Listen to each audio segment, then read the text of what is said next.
But can we get to the stiff arm for around the world? Here we go. So There has been on there. So where do we want to start? Let's start with the post game. So Eddie Robinson is where it Jr. started. Nobody knew the smoke was around. This is where everything became public. This is Deion going to shake his hand after 26-12 win. Nah, get off me. Deion said, "Hold on, bro."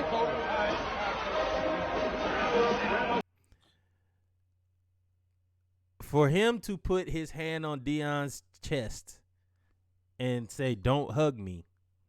Nah, we good. A lot of people were saying they are on the side of Eddie Robinson. Black college football is split right now because you got Eddie Robinson Jr. who's saying, "Yo, Deion, he don't reach out to me. We don't talk. We don't do this. We don't do that." I'm like, come on, bro. And Deion, That's from trash. what we've seen from Deion, he's done everything right. He doesn't bash anybody. Now, I did say, and I'm gonna go to the media screen on this one. I did say. Wait, hold on. Before we get down that too far, your players go out and play against players every week, and then at the end of the game, what do? You shake their hand and go on about the day. You don't know that man. He never called you before. It's sportsmanship. This is the same thing. Just because you don't have a personal relationship with Deion doesn't mean that you don't stand there and attempt to flex on the man. Because that's what that was. It was such a poorly attempted flex. Yeah, he definitely is. Now, before we get to the post game, there were some words spoken from Deion. Deion has bad blood with Alabama State. If y'all remember, and this is the pregame when they talked about it, and we're gonna talk. I'm gonna play it real quick. Back in that shortened spring season in 2021, after the game, they went trolling. Alabama State fans went trolling. They put So Alabama State in the COVID shortened year when Deion came in, Alabama State beat them 35-28. They trolled Deion by putting Deion up there with a Jerry curl and playing "Must Be the Money" after they beat him. Deion responded and said, "Y'all know y'all done messed up. That's childish and classless." I'm going to let y'all know right now, the precedent has been set. Eddie Robinson Jr., I know, and no relation to the great Grambling coach Eddie Rob, but I know for a fact that Deion don't forget. Because I remember when Deion played with Atlanta, when he played in Dallas, and we played in Washington. Receipts always kept. He always keeps the receipts. Always. So not only did they do that. This picture up on the scoreboard, Jackson State would avenge that loss for their homecoming months later. Now, Coach Prime Deion has something to say, though, about how excited he is about this weekend's matchup and how he's adding some fuel to the fire. This is like a money game, isn't it? Now, let's break that down real quick. Deion said this is like a money game. We already said, remember, Deion is the guy that said, I don't like black colleges playing money games, meaning going to play like when Jackson State plays Mississippi State or FAMU plays, Miami or Savannah State plays Alabama. I don't know why that happened. But whatever, when a black college goes and plays a Division I-A school that has more money and everything like that, he doesn't like it. So for him to say that Alabama State played against us because it's a money game. This is like one of those games that you invite the opponent so you can make a lot of money because Jackson State travels deep. That's a shot. We travel deep. You playing us because you want money. You playing us because you know we going to beat you. You just playing us because you want the money. They come with all the fanfare, all the love. You know how many fans we travel with. We one of the greatest shows on earth. We like Wrangling, Barnum, and Bailey Circus, but the black version of it. I love the fact that we. Now, Deion said, y'all, and Deion takes it very personal, and you should. Takes it very personal when you schedule us for homecoming. When you schedule, when I say us, his played team. Football before. If you look on the schedule and I'm your homecoming, I am trying to ruin your homecoming.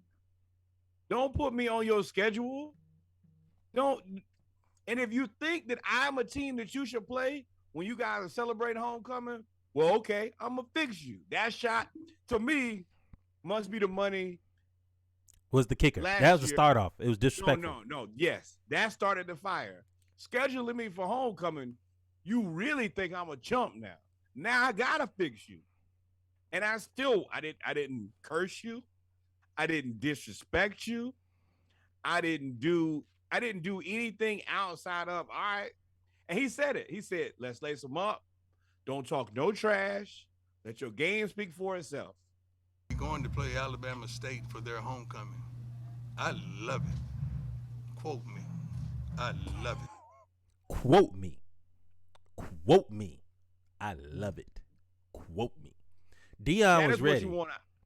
That's what you want out of a player or a coach. If you think that you can schedule me on homecoming, I'm here to ruin your damn homecoming. So, of course, they win. And then you got Eddie Robinson Jr. Now, this is where he lost me. When he said there was a lot of trash talking, and Deion by saying, we coming to beat you for homecoming, you scheduled for homecoming, doing all that stuff. Yes, Eddie Robinson, you weren't the coach when they put up Deion on the big screen, but you inherit all smoke when you just like when you king and queen, you get all the smoke when you take over a program or whatever. That's something that you do. So before we even get into this, if you look down here on the left, 1.1 million views. When do you think the last time Eddie Robinson Jr. had 1.1 million views? Thank Deion, bro. So Eddie Robinson Jr. said, "Yo, it was." Well, I'm gonna let him explain it because I don't know. Play this, please, because this is chump talk to me. I guess me being up front is just like I thought it was a lot of disrespect the whole week, and so you're not gonna be disrespectful the whole week in the media. We didn't talk in the pregame. I was out there the whole time at the 50-yard line.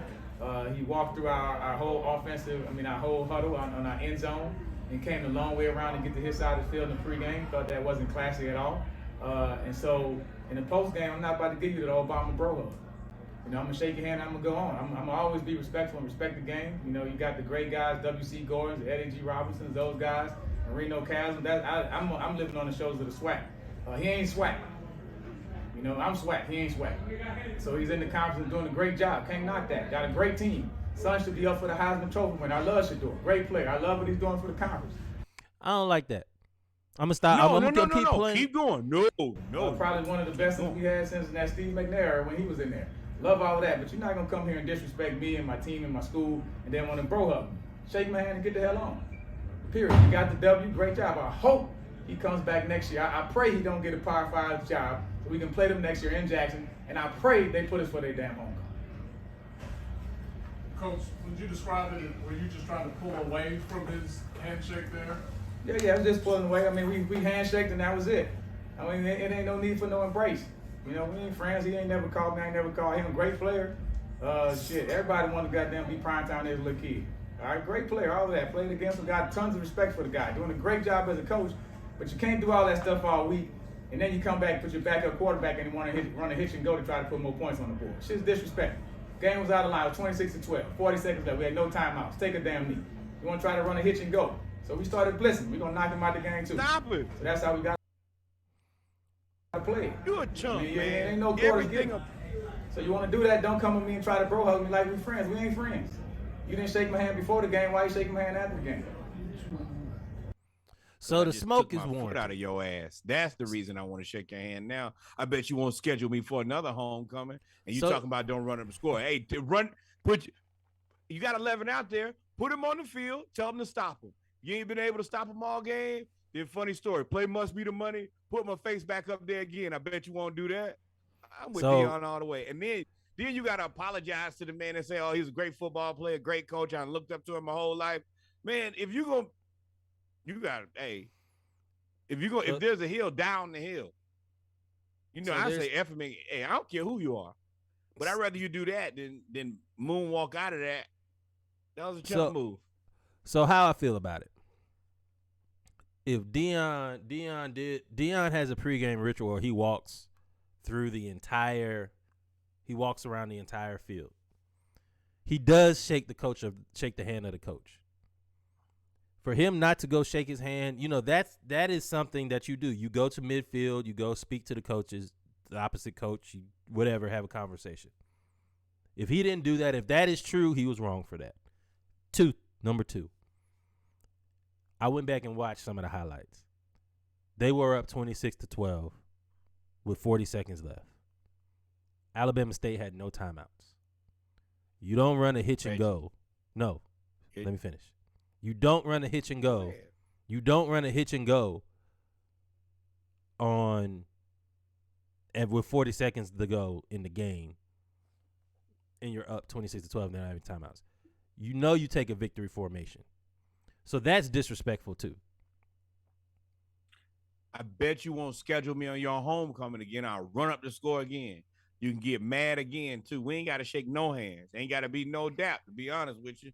You can stay over there and I'm going to stay over here. But you keep putting me on your homecoming schedule, and I'm going to keep coming here to embarrass you so that your people, the alums at your school can be mad. Because I'm going to tell you, I know they was fighting mad after that. One of the comments that kind of disturbed me out of all the comments. So this is Deion. Who is? I'm not swag. I got I time. keep clicking the wrong thing. Who is swag? If I ain't swag, who is swag? Who is If I swag? ain't swag, If I ain't who swag. is swag?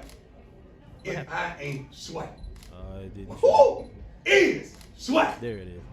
Baby, who is? One more. One of the comments that kind of disturbed me out of all the comments that I'm not swag. Now, Deion has a point right there. Deion didn't have to go to Mississippi Valley State to go up there and raise money for that school. He didn't have to go to Alcorn to sit down and talk with all the coaches in Mississippi, including Delta State, in order to figure out how to raise money for the schools. Mind you, after Deion went up there with Mississippi Valley State, not only did they get a brand new football trailer, they raised money for their athletic budget. He didn't have to do that. Deion didn't have to come to the SWAC. For Eddie Robinson, and that's what I'm saying, where Eddie Robinson Jr. lost me. All that other stuff about disrespect, if that happened, that's true. But you can't say he ain't SWAC. The only reason, like you said, the only reason you got 1.1 million views and the fact that it was on ESPN is partially due to Deion. Eddie Robinson Jr. could live the rest of his life. He'll never have an ESPN headline ever in his life. You got to understand. The thing is, Deion has been trying to promote unity amongst black colleges. That is one of the main things that he's been promoting, which is why he's starting in Mississippi. But he's been trying to promote unity and having our kids come here. If you notice, most of the schools have the names on the back of the jerseys. Some of the schools were doing that. He made that a big issue. Why don't we have names on the back of our jerseys? So, Eddie Rob, you got to understand. And like I said before, Eddie Rob, you got to inherit the smoke. They put Deion on the scoreboard. They played it. Y'all were talking trash. Now, for sure enough, he going to try to score 60 on you every year. Because Deion going to out-recruit you for the most part. Oh, and if you don't think that he ain't swag, then he's going to show you he is the entire damn conference. I don't know about and the you're entire gonna figure out conference, but it's going to be. It's going to be. There are two things that you can't do. You can't offend Deion, and you can't set him up for an excellent soundbite. Yeah. He's going to give you the goal. He's the guy with the microphone. Eddie Robinson Jr., they only wanted to hear from you because of the stiff arm. People will listen to Deion every week. Every week. And now he's going to come back next season and beat you, and then like, I'm still not swag. How about that? Yeah. So I don't know what it is about these Alabama schools, because the coach of Alabama A&M called Deion out last year, saying, "Hey, we still here. We're all of that now." And Deion beat him by 40 points again. In the words of Hove, do not bark up this tree. This tree will fall on you. You can't. Deion holds all the cards. He's more popular than you. He's funnier than you. And his team is better than you. And he just put his foot in your ass. Sometimes you got to take your L and go And to just the go house, home. bro. Take your L's in private. Now you've embarrassed yourself. I can guarantee you all of the money in the world. We know how HBCUs get down. If you don't think that president called him on Monday and said, hey, man, come on to my office, we got to have a conversation, you are a fool. Him and the athletic director. But oh, yeah. I and will the say for Alumni Alabama Association State, probably reaching out. no, because Alabama State is going to benefit from this too. Now, for every don't embarrass us. For every fan of antagonists, there are all. For every fan of the protagonist, there are also fans of the antagonists. Now, he has to figure out how he's going to use the transfer portal. I don't understand how Alabama schools don't use the transfer portal. You got Alabama and Auburn right there. Like, y'all are both by both of them. I would use that transfer portal and UAB and Troy. So I think Alabama State will benefit from this. I mean, they're not a bad team. And we're not going to put up the clip of what because you can't hear it. But when Deion was doing his walkthrough, a lot of the players from Alabama State was cussing Deion out. Deion said, get his number. Get his number. Because they was cussing him out. And then Deion said, we're not doing no talking. We just going to beat him down. Because it's disrespectful. So they both felt disrespected. They both felt angry. And Deion beat him and you lost. Come back next year. Good luck, my friend. Good luck, my friend. With